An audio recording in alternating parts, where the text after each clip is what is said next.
That cold evening, no one expected a rusty metal door to change a life. What started as just another abandoned storage unit became a story the whole town tried to explain, and few had the courage to tell. Before we begin, subscribe and turn on the bell. Here we show that behind locked doors and forgotten boxes, there are still human hearts. Elena gripped the steering wheel of her old sedan, the engine ticking like a weary heartbeat as she pulled into the lot of Sunset Storage. The sun hung low over the jagged roofs of the industrial park, painting the chain-link fence in bruised oranges and purples. It was late September, and the air carried that crisp edge, the kind that seeped through cracked windows and settled in your bones. She glanced at the rearview mirror, where her daughter Sophia's backpack slumped against the seat, a silent reminder of the school pickup she'd rushed after her shift at the diner. 8 years old, with eyes too knowing for her age, Sophia had asked on the drive over, "Mum, why are we here? Is this gonna fix everything?" Elena hadn't answered, not fully. She'd forced a smile and said, "It's a chance, Mija. We need a chance."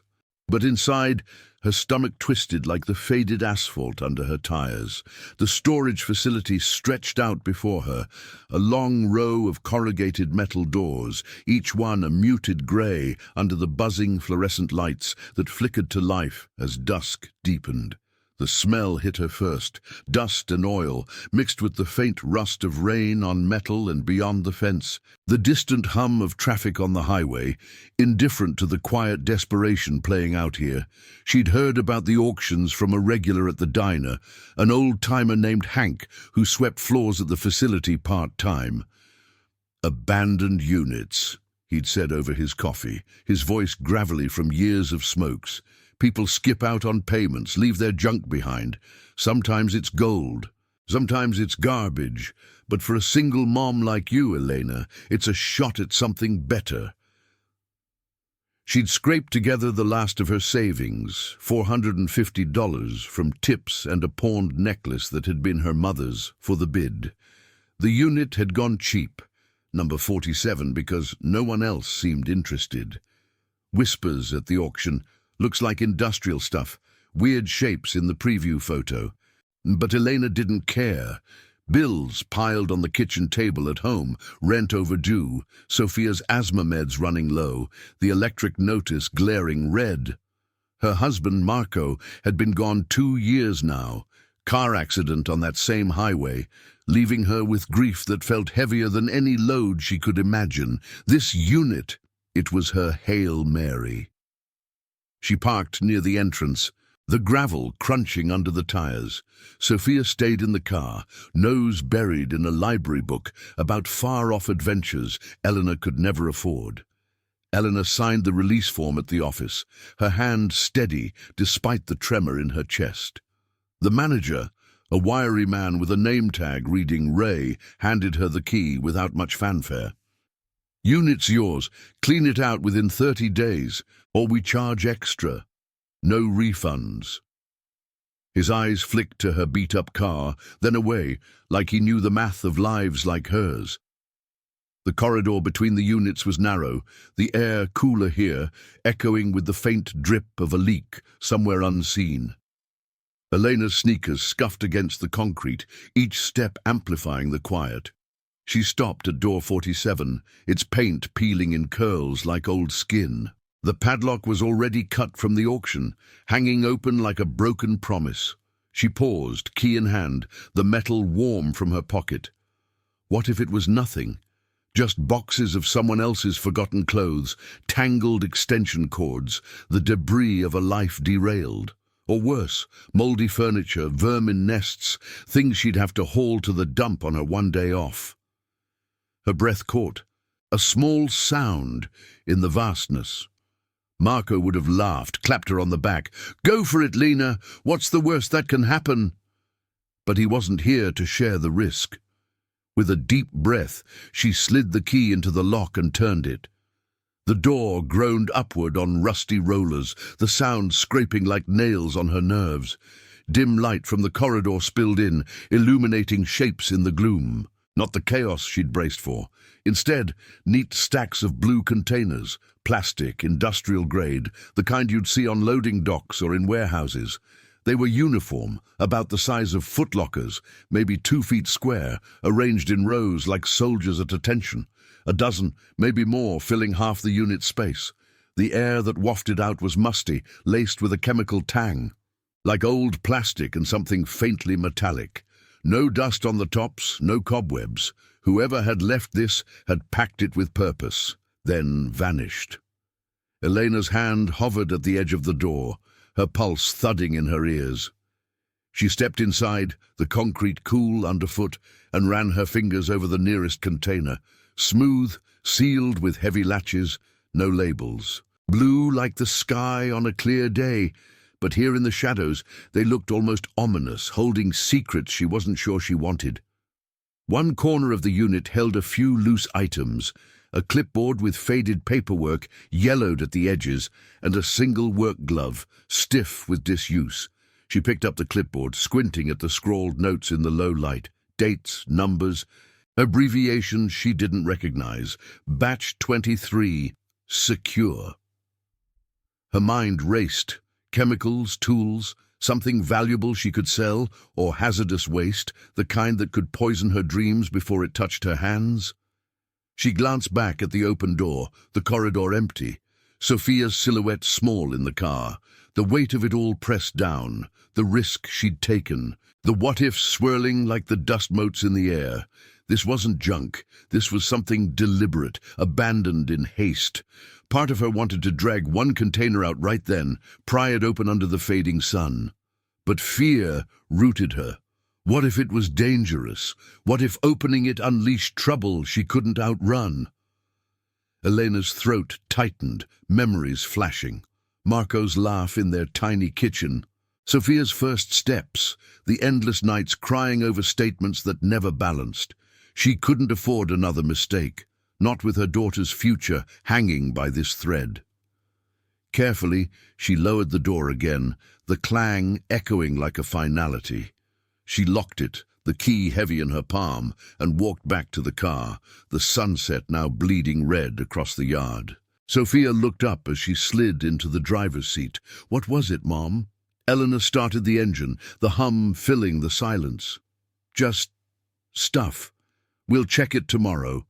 But as they pulled away, the facility shrinking in the mirror, her mind wouldn't quiet. Those blue containers, guardians of possibility or peril. That night, in their cramped apartment, she'd lie awake.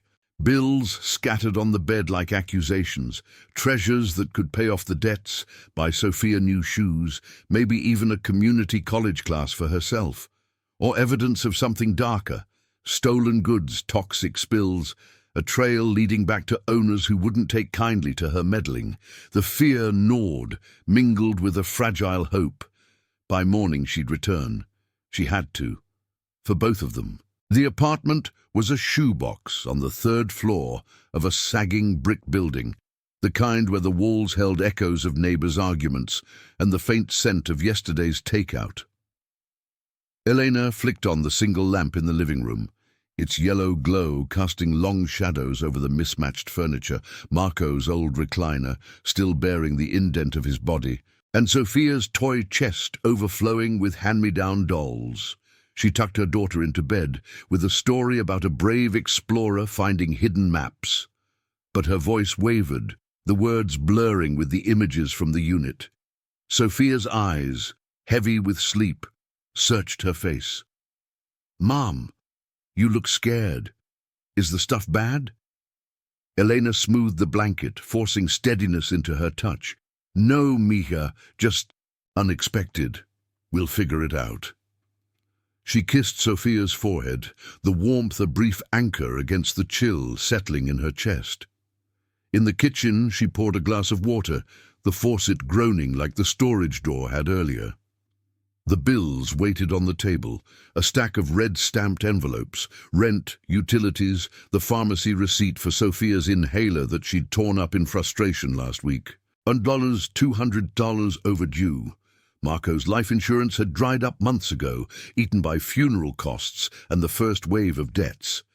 She'd been waitressing double shifts, her feet aching in worn sneakers, smiling through grease and small talk, all for this fragile thread of survival. She sank into the recliner, the clipboard from the unit clutched in her lap like a talisman. The notes stared back. Batch 23, secure. Delivery pending, handle with care. Abbreviations danced under the lamp. H2O2, vols. Stability checks. Chemistry? She'd barely passed high school science, but this felt deliberate, like a puzzle from a life far removed from hers. The blue containers loomed in her mind, their latches gleaming unnaturally in her imagination. What if they held cleaning supplies? The kind factories dumped when they upgraded? She could sell them bulk to local shops, turn a profit, pay the electric before they cut the lights. Or tools, precision parts for machines, something Hank might know how to fence at the scrapyard. Hope flickered, warm as a match in the dark, imagining Sophia's backpack filled with new books. A winter coat without holes.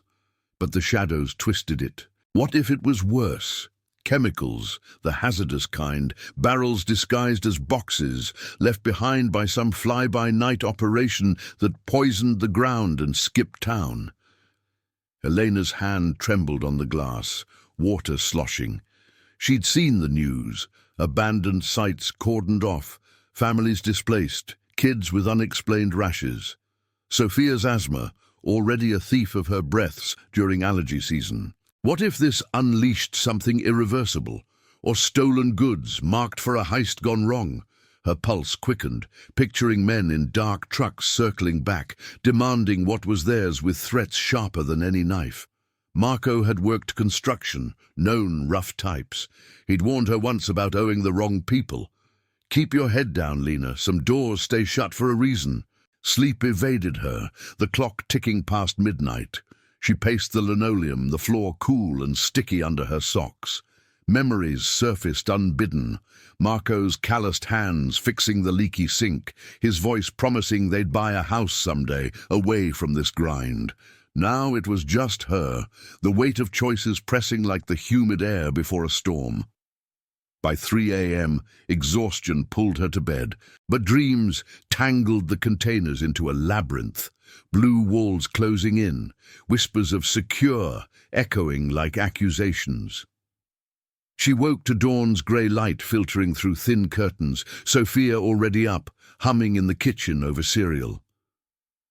"Mom, you tossed all night," Sophia said, milk dribbling down her chin. Elena managed to smile, brewing coffee strong enough to cut the fog. "Just thinking about work. Eat up. We're going back today." The drive to Sunset Storage felt shorter in the morning haze, the highway traffic a distant roar. Sophia clutched her book, oblivious to the knot in Elena's gut. She dropped her off at school with a hug that lingered, then turned toward the facility. The yard was alive now, a maintenance truck rumbling past, the air crisp with dew on metal. Ray was in the office, nursing a mug. "Back already? Hope it's worth the gas." Elena nodded, key burning in her pocket. "It will be."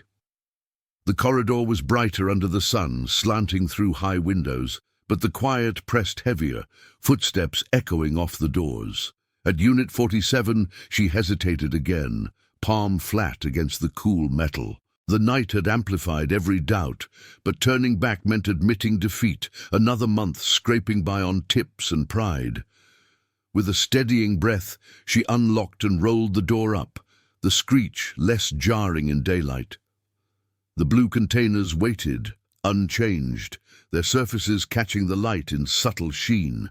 No chaos, no vermin, just order, almost eerie in its precision.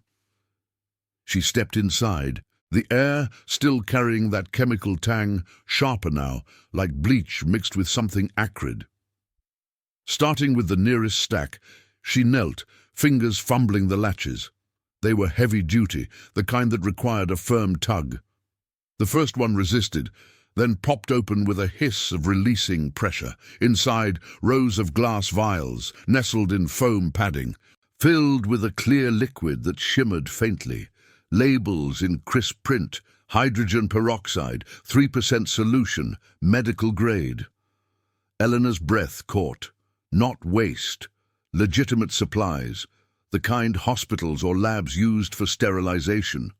Dozens of vials, unopened, worth something if she could trace the source. But the next container shifted the ground. Latches undone. Lid up. More vials, but these darker. Amber-tinted, marked "Concentrate Restricted." A smaller box within held syringes, sterile packs, and a logbook taped to the side. She flipped it open, heart pounding. Entries in neat script. Restock for clinic outreach. Dr. Harlan's program. Abandoned due to funding cut. Dates from 2 years back. Signatures fading. A clinic? Elena's mind reeled. She'd volunteered once at a free health fair, knew the strain on underfunded places. This wasn't crime, it was desperation, someone bailing on a mission halfway. Emboldened, she opened a third, the weight making her arms ache. Inside, not liquids, but sealed pouches of bandages, gloves, and diagnostic kits, pediatric sizes, tiny masks like the one Sophia used. The humanity of it hit her. Lives interrupted, care left behind. But questions bloomed. Who was Dr. Harlan? Why abandon this in a storage unit, not donate or sell? The chemical smell intensified, a faint vapor rising, making her eyes water. Was it safe? Valuable? Her hands shook as she resealed it, glancing at the corridor. Footsteps approached. Hank, the old-timer from the diner, pushing a broom, his eyes widening at the open door. "Elena, you hit the jackpot or what?" His voice was low, curious, broom pausing mid-sweep.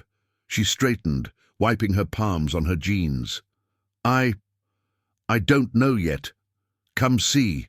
He shuffled in, peering at the open containers, his weathered face creasing.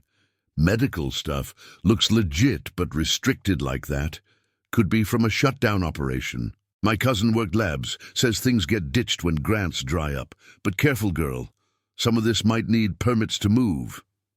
His words hung, a mix of caution and camaraderie. For the first time the fear cracked, letting in a sliver of alliance. Hank lingered, offering to help haul if she needed, his presence a quiet buffer against the unknown. As the sun climbed higher, Elena realized this was just the surface. More containers waited, each one a step deeper into someone else's unfinished story. Hank's broom leaned against the unit's wall like a forgotten sentinel, its bristles splayed in the dust. He crouched beside Elena, his knees cracking softly in the confined space, and peered into the open container. The morning light slanted through the high corridor windows, casting elongated shadows over the blue plastic, turning the vials into fragile sentinels of their own. The chemical scent lingered, sharper now with the door fully raised, mingling with the faint must of the concrete floor. Elena watched his face, the lines etched deep from years under the sun and the weight of odd jobs, hoping for reassurance in his squint. "Medical grade, all right," Hank muttered, his voice a low rumble that echoed faintly off the metal walls. He picked up a vial gingerly, holding it to the light. The liquid caught the beam, clear and unassuming, but Elena's stomach tightened at the restricted label. Hydrogen peroxide concentrate. That's no diner cleaner. Labs use it for disinfection. But the strong stuff could burn skin if mishandled.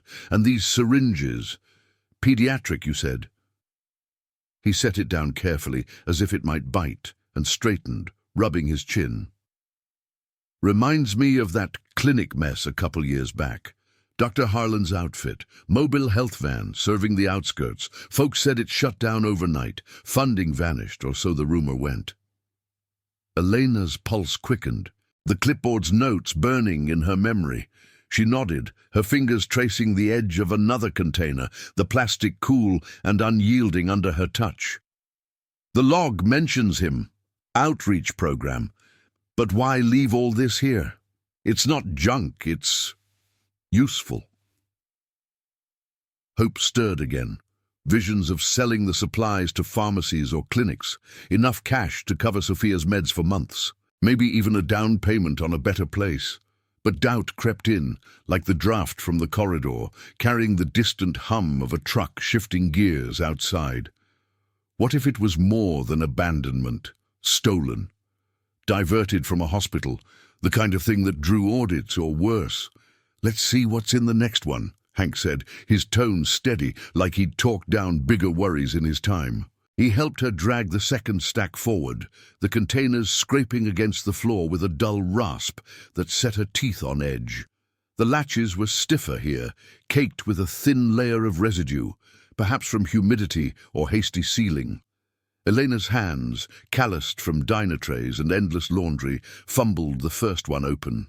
Inside, more pouches, but these held pills in blister packs, antibiotics and pain relievers labeled for emergency kits. A smaller compartment revealed thermometers, blood pressure cuffs, and, tucked at the bottom, a stack of patient consent forms, edges curled from dampness. She unfolded one, the paper crackling softly, names blurred under faded ink: Maria Gonzalez, child, asthma consult, Javier Ruiz, diabetes follow-up, real people. Their stories abandoned mid-sentence. Elena's throat closed, a pang for her own life echoing in the lines. Sophia's inhaler refills, the specialist visits they skipped to save pennies. But then a form caught her eye. Confidential, Harlan Protocol, off-book distribution. Her breath hitched. Off-book? Hank leaned over, his shadow falling across the page. That don't sound right. Harlan was a do-gooder, they said. Veteran doc, treated vets and migrants for free. But whispers about shortcuts, bending rules to keep the van rolling when grants fell through. The air in the unit felt thicker now, the fluorescent buzz overhead sinking with the throb in her temples. Elena resealed the container, her movements deliberate, as if haste might shatter the fragile calm. What if it's illegal? I can't. We can't touch this if it's trouble.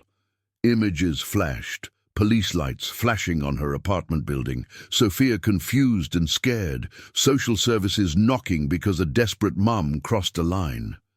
Marco's voice whispered in her mind, steady as ever, "Integrity's all we got, Lena. Don't trade it for quick fixes." But integrity didn't pay the bills, didn't ease the ache of watching her daughter ration breaths. Hank paused, his eyes meeting hers, kind, weathered, holding the weight of his own losses, a son gone too soon to the streets. "Ain't saying run from it, but don't rush. Open 'em all, document what you see. Photos on your phone, notes like that clipboard. If it's clean, you might claim salvage rights. Sell to legit buyers. It'd pay off what you owe, but if it's shady—" He trailed off, glancing toward the open door, where the yard bustled faintly. A worker hosing down the asphalt, water hissing against hot metal, steam rising in lazy curls. "Call the facility owner first, or even the health department. Better safe than sorry. I can stick around, help sort if you want. No charge. Seen too many folks go under alone." Gratitude warmed her chest, unexpected as sunlight-piercing clouds. Hank wasn't family, but in this cold corridor of locked doors and half-lives, he felt like an ally, a mirror to her resolve. Together, they tackled the third container, muscles straining against its heft. The lid gave way with a pop, releasing a puff of cooler air laced with a medicinal sharpness, like alcohol wipes left too long. Inside, diagnostic equipment, glucose monitors, stethoscopes, even a portable ultrasound wand, its screen cracked but intact. Valuable, Elena knew from Sophia's checkups. These could fetch hundreds at a medical surplus shop, but nestled among them was a sealed envelope, yellowed and unmarked. Her fingers trembled as she slit it open, the paper whispering against the quiet. Letters spilled out, handwritten urgent scrawls. "Dr. Harlan, funds short again. Can't risk the feds tracing the donations. Hide the excess here until we regroup." Signed by a nurse, Elena thought, the ink smudged as if by tears. Another, The van's route compromised. Patients waiting. Don't let it end like this. Harlan's reply clipped. Secure the batch. We'll pivot to private donors. Elena's hands stilled, the words sinking like stones. Not just abandonment, a deliberate hideaway, skirting the edges of legality to keep helping the forgotten. Compassion twisted with risk. These weren't thieves' spoils, but a doctor's desperate gambit for the vulnerable. Fear coiled tighter, her mind racing through consequences. Report it, and the supplies vanished into bureaucracy. Her $450 bid wasted, debts mounting like the shadows lengthening in the unit. Keep silent, sell piecemeal through Hank's contacts, and risk entanglement in Harlan's shadow world. Fines, questions about her own life under scrutiny. Sophia's face floated up, innocent and trusting, demanding she choose right, not easy. This changes things, she whispered, resealing the envelope. Hank nodded, his broom retrieved but unused, a silent vow to stay. As noon approached, the sun beat down outside, turning the yard into a haze of heat waves shimmering off the fence. They paused, sweat beading on Elena's brow, the containers half unveiled like confessions. More weighted, darker blues at the back, heavier, unmarked. Each one peeled back another layer of the puzzle, shifting suspicion from outright crime to a deeper tragedy. Good intentions buried under necessity's crush. Elena locked eyes with Hank, resolve hardening amid the uncertainty. We keep going, but carefully, for whoever this was meant for. And for us. The words hung, a quiet pact in the buzzing light.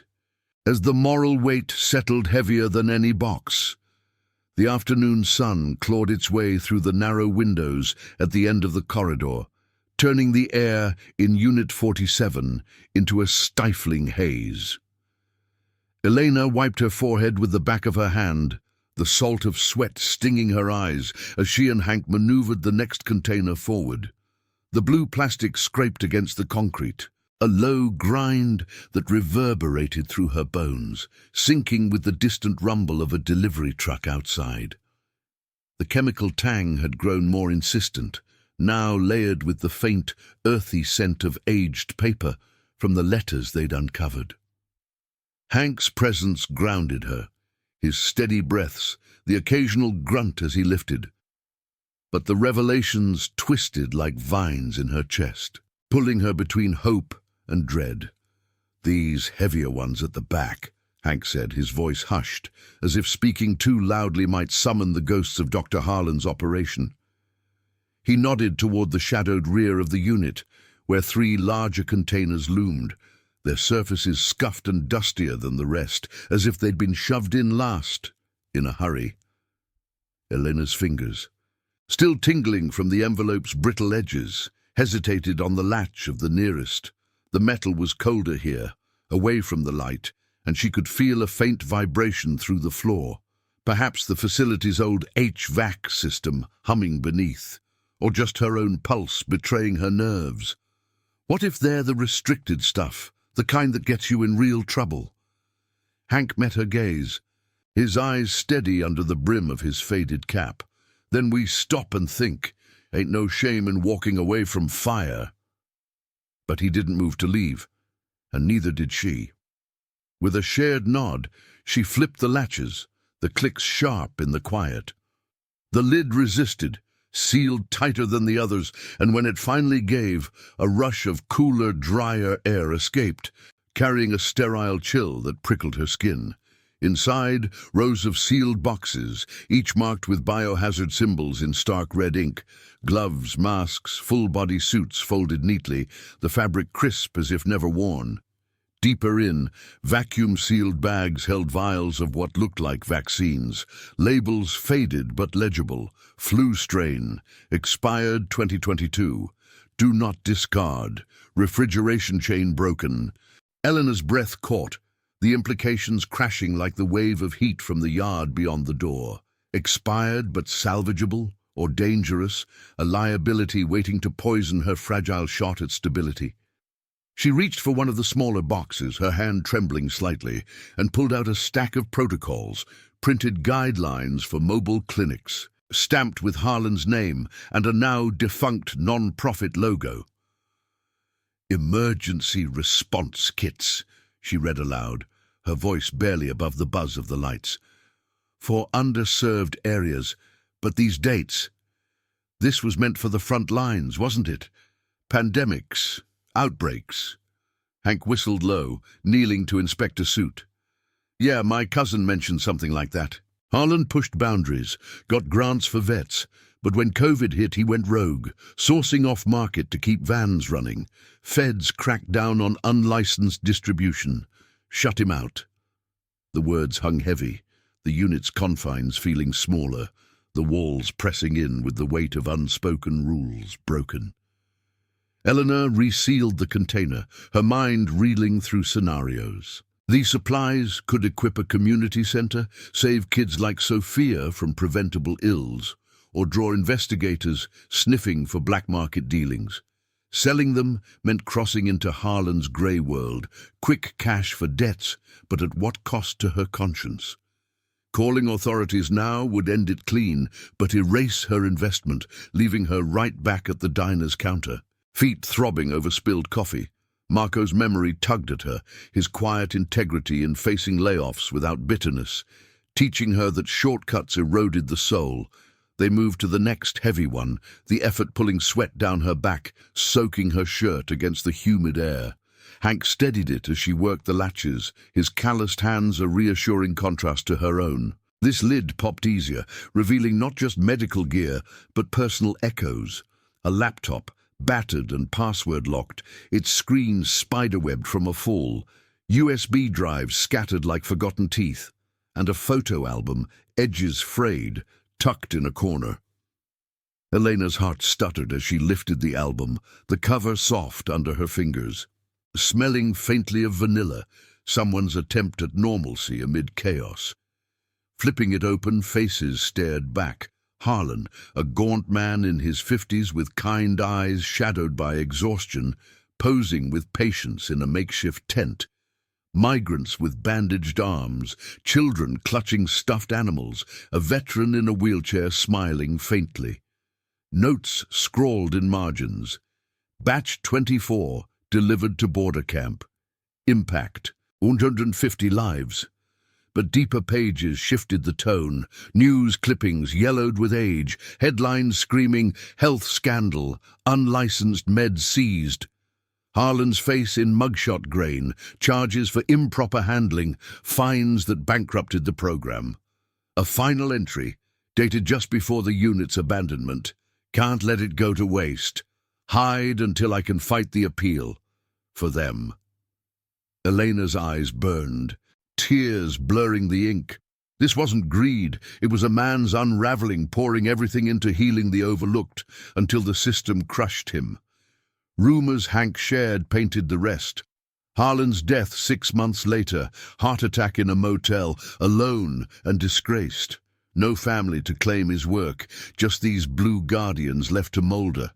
The moral crossroads sharpened, a knife's edge in the dimming light. Elena set the album down gently, as if it might shatter. He was trying to help, but breaking rules. "Does that make this mine to fix, or do I report it? Let the state decide." Her voice cracked, the vulnerability raw in the echoing space. Hank straightened, wiping his hands on his overalls, the fabric whispering against itself. "You're the one who bought it fair, Elena. Salvage laws might let you keep the untainted stuff, bandages, basics, but the restricted, that's a call for experts. Health board, maybe a lawyer from legal aid. I know a guy, retired cop who does pro bono for folks like us. Won't cost you, and he'll know if Harlan's estate has claims." Outside, the yard stirred. Workers calling end of shift. The hoses hiss, fading into evening's hush, asphalt cooling with a faint crackle. Sophia would be out of school soon, waiting with her backpack and questions Elena wasn't ready to answer. The temptation clawed. Pocket a few vials for personal use. Sell the rest quietly through back channels Hank hinted at. Buy time for rent and meds. But the letter's urgency echoed Marco's lessons. Protect what matters by standing firm, not slipping into shadows. Fear warred with responsibility, her chest tight as if squeezed by the unit's metal door. I can't risk Sophia in this, but throwing it away, that's wasting his fight. Hank placed a hand on her shoulder, light but solid, the first real touch of alliance since Marco's passing. Then don't decide alone. Document it all, photos, logs. We'll box what we can safely, lock the rest. Tomorrow we reach out. Right thing ain't always easy, but it sleeps better at night. Elena nodded, the resolve flickering like the dying fluorescence. Fragile but growing. They worked in tandem, sealing and stacking, the container's weight a metaphor for the burdens she carried. Grief, debt, now this unfinished legacy. As the sun dipped, painting the corridor in long crimson streaks, she locked the door, the key's turn a small act of control. Driving to pick up Sophia, the highway's hum blurred with introspection. The blue boxes etched in her mind, peril or salvation. The choice loomed, demanding courage she wasn't sure she had, but for her daughter's steady breaths and a life beyond survival, she'd find it. The evening light filtered through the apartment's thin curtains like a reluctant witness, casting elongated shadows across the kitchen table where Eleanor spread out her notes. Sophia was in the living room, her small frame curled on the recliner with a coloring book, the scratch of crayons, a soft counterpoint to the hum of the refrigerator. Elena's hands, still dusted with faint residue from the unit, trembled as she arranged the photos she'd snapped on her phone, vials glinting under the corridor's fluorescence, the photo album's faces frozen in faded smiles, the yellowed clippings screaming scandal.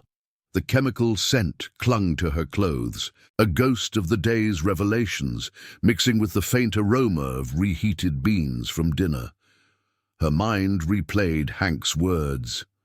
Right thing ain't always easy. As she stared at the stack of patient forms, each name a thread pulling her deeper into Harlan's unraveling world. Sleep had been fitful again, dreams of blue containers multiplying like worries, their latches clicking open to reveal not supplies but accusations. What will you do with us? Dawn broke with a grey insistence, the alarm buzzing like the storage lights. Elena rose, her back aching from yesterday's lifting, and brewed coffee strong enough to steel her nerves. Sophia watched her over her cereal bowl, eyes wide and curious. "Mum, are we going back to the boxes today? Did Hank find treasure?" Elena forced a smile, ruffling her daughter's hair, the strands soft and warm under her fingers. "Something like that, Mija. But treasure takes time to understand." She dropped Sophia at school with a lingering hug. The playground's laughter a stark contrast to the knot in her chest, then drove to Sunset Storage. The highway's morning rush, a blur of exhaust and distant horns. The facility yard baked under a climbing sun, the asphalt radiating heat that warped the air like a mirage. Ray nodded from the office window as she passed, his mug steaming in the warmth. But Elena barely registered him.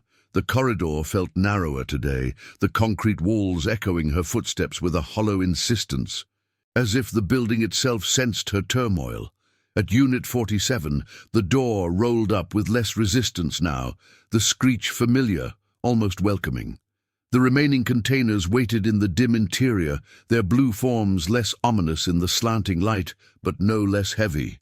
Hank was already there, broom in hand but set aside, his truck parked out front like a promise. "Morning," he said, wiping his hands on a rag that smelled of oil and effort. "Slept on it?" "Barely," Elena admitted, stepping inside, the air stirring with that persistent tang, sterile and sharp like a clinic hallway after hours. They started on the last of the heavy ones, muscles sinking in quiet rhythm, the scrape of plastic on concrete underscoring their silence. This container was the bulkiest, its latches rusted at the edges, forcing Eleanor to pry with a screwdriver from Hank's toolkit. When it yielded, a deeper chill escaped, laced with a musty undertone, as if something organic had been sealed away. Inside, not just gear, but records. File boxes crammed with ledgers, grant applications stamped denied, and a thick binder labeled Harlan Protocol, Contingency. Elena's fingers, steadied by resolve, flipped it open, the pages whispering like secrets long buried. Entries detailed the program's desperation, routes to migrant camps, veteran shelters, the outskirts where clinics feared to tread. Harlan's handwriting grew erratic over time, notes on sourcing meds from sympathetic wholesalers, bypassing red tape for the greater good. One page stopped her cold. A ledger of off-book transactions, cash flows from anonymous donors funneled into supplies like the ones surrounding them. No outright theft, but a web of favors, risks taken to bridge the gaps the system ignored. "He was drowning," she murmured, the words thick in her throat. Hank peered over her shoulder, his breath warm against the cool air.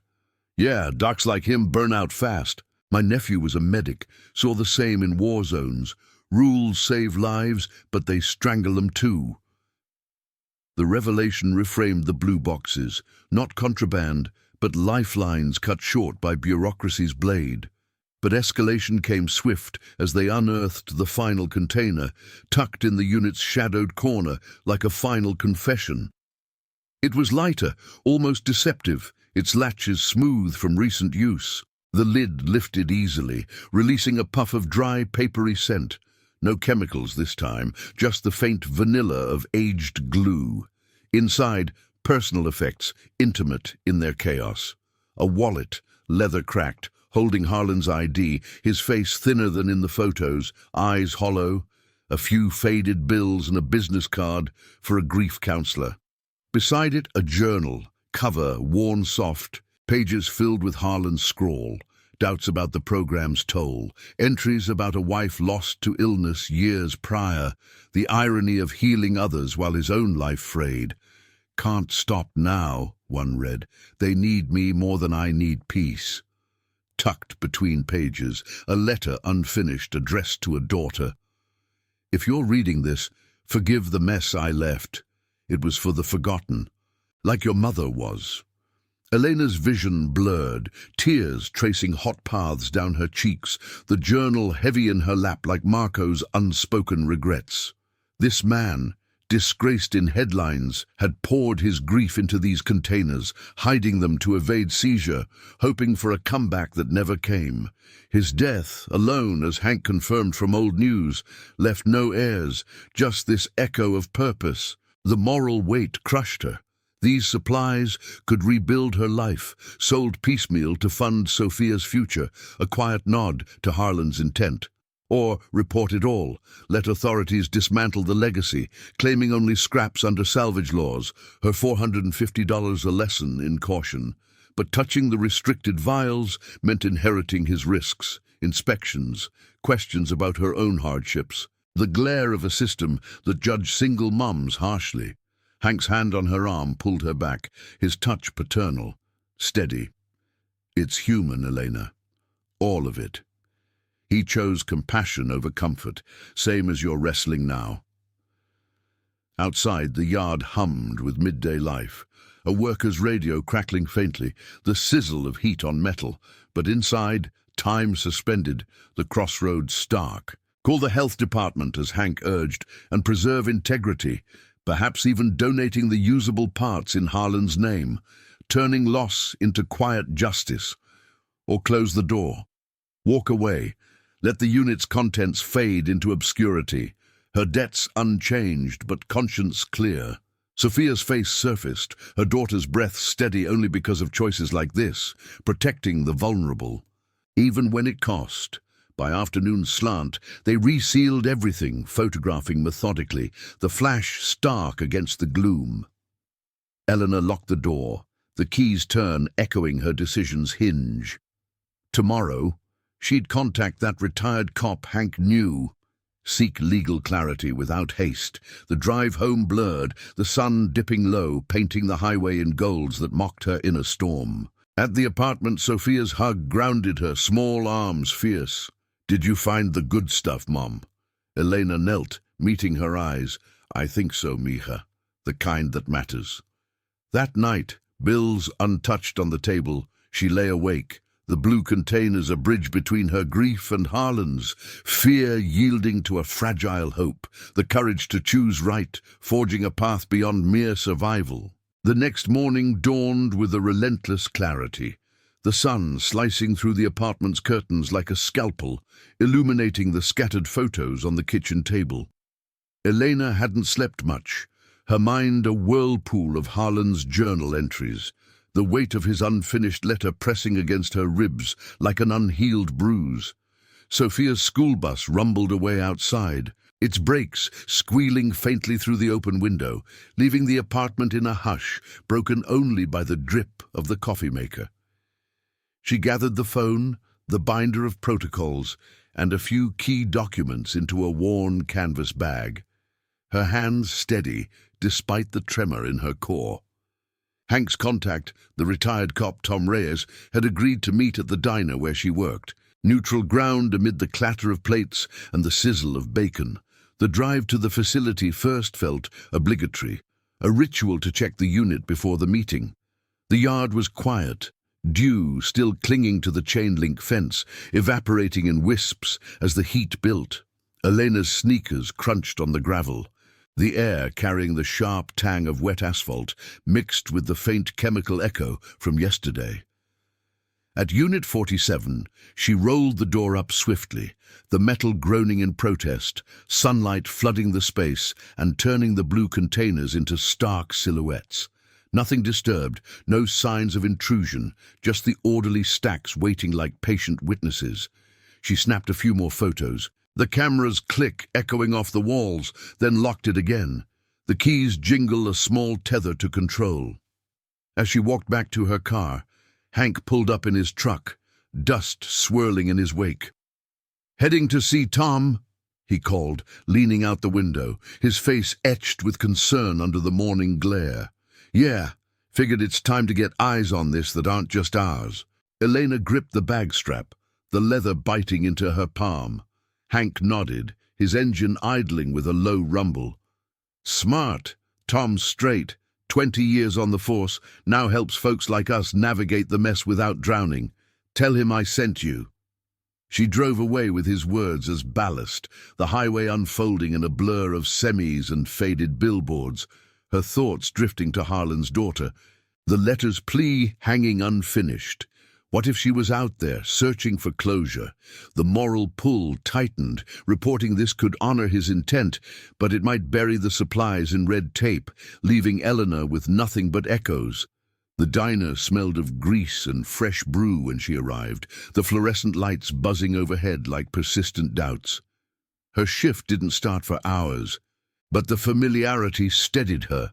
The worn counterstools, the hum of the ancient fridge, the way sunlight slanted through grease-streaked windows onto checkered floors.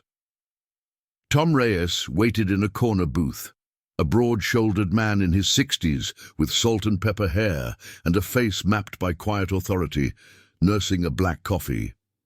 His eyes, sharp but kind, flicked up as she approached. Taking in her tired posture, the bag clutched like a shield. "Elena, Hank said you needed a consult. Sit. Coffee's on me." She slid into the booth, the vinyl creaking under her, and laid out the photos and documents across the scarred tabletop, the pages whispering as they settled. The diner's midday lull amplified every sound, a fork clinking against porcelain, the distant sizzle from the grill, the murmur of two truckers at the counter. Tom leaned forward, his large hands methodical as he paged through the binder, his brow furrowing at the ledger entries. "Harlan? Yeah, I remember the case. Not a criminal, not really. More a casualty.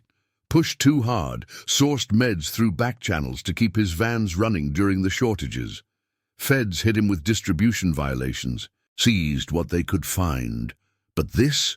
He tapped a photo of the vaccine vials, the red biohazard symbols glaring. This looks like overflow he stashed to evade the raid. Valuable, but expired chain means it's dicey. Could be donated if tested, or destroyed if contaminated. Elena's throat tightened, the steam from her coffee rising in lazy curls, carrying the bitter scent that mirrored her unease. I bought the unit fare, $450, my last shot, but if it's tied to his estate or illegal... She trailed off, glancing at the window where the parking lot baked under the sun, cars shimmering in the heat. Tom nodded, his voice low and even like a man who talked down crises in dim-lit rooms. Salvage laws in this state favor the buyer for abandoned property, especially if no heirs claim it within a window. Harlan had a daughter, but she cut ties years back. Grief, from what I heard. No one's come forward. You could petition the court for ownership of the non-restricted items, bandages, basics, sell them legally through surplus outlets, pay your debts. But the concentrates, the off-book stuff, that's a health department call. Report it clean, and you might get a finder's fee or even tax write-off for donation. The words landed like rain on parched ground, hope flickering amid the fear, but escalation shadowed it. As Tom spoke, Elena's phone buzzed, a text from Ray at the facility. Unit 47, someone asking about it. Old contact for previous owner. Heads up. Her pulse spiked, the diner blurring for a moment, the clatter of a dropped spoon jarring her back. Who? Harlan's associates? Or worse, someone from the anonymous donors in the ledgers, circling back for loose ends? Tom caught her expression, his hand pausing mid-gesture. Problem? She showed him the message, the screen's glow harsh against the worn wood. He sighed, rubbing his jaw, the faint stubble rasping. Could be nothing, a loose thread. But if it's tied to Harlan's old network, they might want the supplies reclaimed, quietly. You document everything, file a report today. I'll go with you to the health office. Make it official, shield you from blowback. Gratitude swelled, unexpected as the diner's bell jingling with a new customer. But so did the stakes. Driving to the health department with Tom beside her, the bag heavy on her lap, Elena imagined the fallout, questions about her finances, her custody of Sophia, the glare of officials judging a widow's desperation. The building loomed ahead, a squat, concrete structure with flags limp in the humid air, the parking lot dotted with official sedans. Inside, the air was cool and antiseptic, fluorescent lights humming over Formica counters, the smell of printer ink and stale coffee pervasive. They waited in a vinyl-seated lobby, Elena's foot tapping a nervous rhythm on the linoleum, until a caseworker, Ms. Patel, efficient in a starched blouse, took the files. Her eyes widened at the photos, the journal's passages. This is significant. Harlan's case was closed. But unrecovered assets like this could reopen audits. We'll test samples, safety first. If clean, we can coordinate donation to local clinics. As finder, you'd be commended, perhaps compensated. But as she spoke, Elena's mind raced to the old contact. What if they arrived before the report processed, pressuring her to hand it over unofficially? The temptation gnawed. Slip away now. Claim the safe items, vanish the risky ones in a dumpster under night cover. Marco's voice echoed firm. Choose the light, Lena. Always. Tears pricked her eyes, the lobby's clock ticking like a countdown. By late afternoon, forms filed and samples promised for pickup, Elena and Tom emerged into the blistering sun, the asphalt radiating warmth through her shoes. You did right, he said, clapping her shoulder lightly, his presence a quiet anchor. Takes guts to drag shadows into daylight. Driving home, the sky bruising toward sunset, she passed the facility, Unit 47's door, a silent sentinel. Sophia waited at the apartment, her backpack slung by the door, oblivious to the storm. As Elena hugged her tight, the chemical scent fading from her clothes, clarity pierced the fear. This wasn't just supplies. It was a legacy demanding integrity. Tomorrow, she'd face whatever contact came, with Tom and Hank as allies, turning Harlan's tragedy into quiet redemption. But tonight, in the softening light, hope edged out dread, a fragile bridge to a life rebuilt on solid ground. If this story already has your heart, hit the like button. It helps the story of Elena reach more people who still believe in second chances. The days blurred into a tense vigil after the health department visit, each one laced with the faint chemical ghost that still clung to Elena's clothes no matter how many times she washed them. The apartment felt smaller, the walls pressing in with the weight of waiting, while Sophia's questions grew sharper, her small hand slipping into Elena's during dinner, seeking the reassurance Elena struggled to give. "Mom, is the treasure safe?" she'd ask, her eyes reflecting the lamp's warm glow on the scarred table, bills now pushed aside like relics of a fading fear. Eleanor would nod, stirring the pot of soup, the steam rising in fragrant curls that masked the knot in her throat. "It's being taken care of, Mija, the right way." Tom Reyes became a fixture, his calls steady as the highway's distant hum, guiding her through the paperwork with the patience of someone who'd seen desperation twist into resolve. Hank pitched in too, hauling the safer containers to a temporary lockup at the facility's edge, his truck's engine growling like a protective growl under the relentless sun. The old contact Ray mentioned turned out to be a ghost from Harlan's past, a former nurse, Maria, who arrived at the storage office one sweltering afternoon, her face lined with the same quiet grief Elena recognized in her own mirror. She wasn't demanding. Her hands trembled on the counter as she explained, voice soft against the buzz of the AC unit. "Dr. Harlan was like a father to us. I heard rumors of the unit through old roots, if there's anything left. For the patients he couldn't reach." Elena's heart stuttered at the words, the corridor's cool draft whispering through the open office door, carrying the scent of rust and oil from the yard. She invited Maria to the unit, Tom and Hank flanking her like unspoken guardians, the door rolling up with its familiar screech under the afternoon haze. The blue containers, now partially sorted and labeled, stood in orderly rows, their surfaces catching the light in subdued sheens. Maria's eyes welled as she traced a label, the vinyl creaking under her fingers. These were for the camps. He hid them to fight the shutdown. No threats, no shadows, just a shared unraveling, stories of Harlan's final months spilling out like the contents they'd uncovered. His isolation, the appeals denied, the quiet death that left his mission adrift. The moral crossroads, once a storm in Eleanor's chest, clarified in that moment, the air thick with the musty echo of purpose reclaimed. She wouldn't hoard or hide. Integrity demanded more.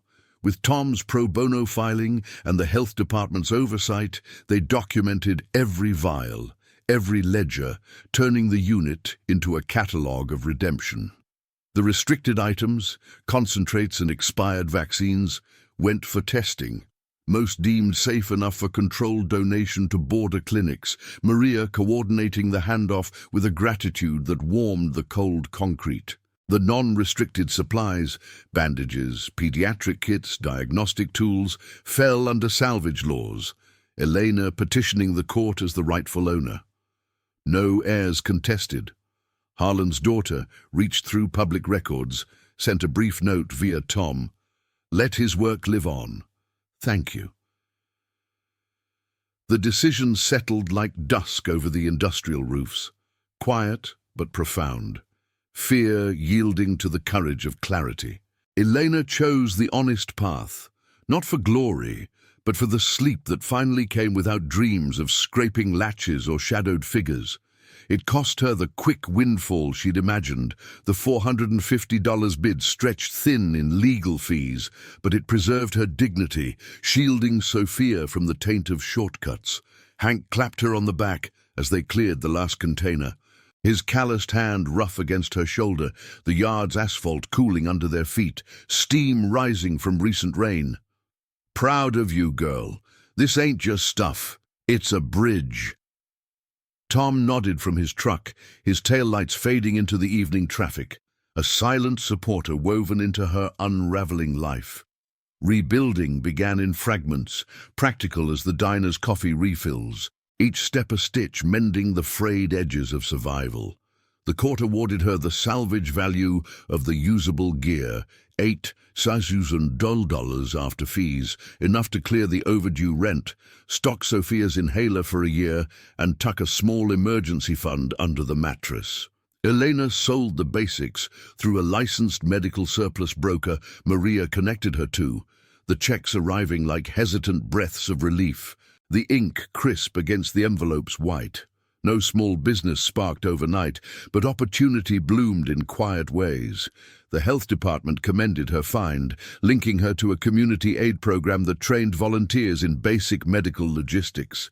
Evenings after shifts, she'd study online modules in the recliner's glow, Sophia dozing beside her. The screen's blue light, a far cry from the container's ominous hue, pathways to certification, perhaps a steady job at a clinic, away from grease and aching feet. Hank lingered as an anchor, joining them for Sunday barbecues in the apartment's tiny yard, his stories of odd jobs and lost sons filling the air with smoke from the grill, the scent of charred meat mingling with laughter, long absent. Tom became a family friend, offering rides when her sedan coughed, his quiet wisdom a mirror to her growing resolve. Sophia thrived, her backpack now heavy with new books, her breaths even during play, the asthma shadow receding like the facility in the rear view. Elena's grief for Marco softened, no longer a weight, but a foundation. The blue container's legacy, reminding her that unfinished stories could find completion in unexpected hands. Months later, on a crisp October morning, Eleanor returned to Sunset Storage alone. The yard hushed under a veil of fallen leaves skittering across the asphalt. Unit 47 stood empty now, its door rolled high, revealing bare concrete walls scarred by faint outlines where the containers had rested, ghosts of blue against the peeling paint. The air was clean, stripped of chemical tang, just the familiar dust and oil, the distant traffic a soothing hum beyond the fence. Ray had kept it for her, a symbolic space, no charge. She stepped inside, the echo of her sneakers amplifying the vastness, sunlight slanting through high windows to pool on the floor, like spilled hope.